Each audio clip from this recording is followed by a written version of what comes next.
Gusto ko i-congratulate ang Parokyanson. Especially sa inyong leader, no? Si President Cathy. Sa Kalawig ko na sa barangay. Siya lang nakita ko ang very consistent Purok President or public servant sa inyong Purok. Salamat. Grabe. Deserve na si President Cathy nga palakpakan. Palakpakin nyo, ikaw makahuli. Grabe man niya iya actually na agyan. Kagina atubang para servisyohan ang inyong Purok. So, hindi ka magkapot sa amusining kung wala sang Cathy nga nagatindog para sa inyo. So, sa Parokyanson,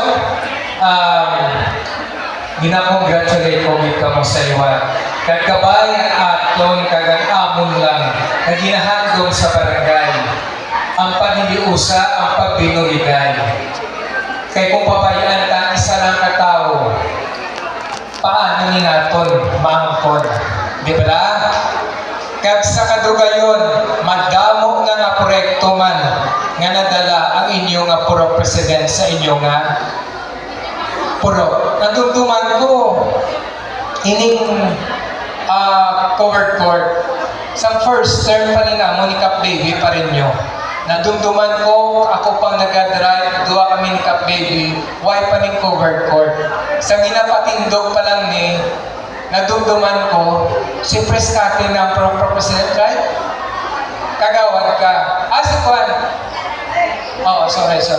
Pero ikaw ang nagkuhan, okay. So muna no, sa Kalawigon pala, damo-damo na proyekto ang nadala sa inyo sa Parokyanson, especially ang inyo dalan. Kung ikaw ang inyong leader, hindi ka mo makadalik-dalik sa mga proyekto nga mo sila. Milyon. Tungod lang sa maayong leader, milyon ang proyekto nga naagong sa Parokyanson. Palakpakan ng Parokyanson. Manggaranong ka mo. Milyonaryo ka mo. So muna no, meaning to say, ang yabi sa proyekto ara sa maayong leader. Okay? So Parokyanson, padayon lang. Okay?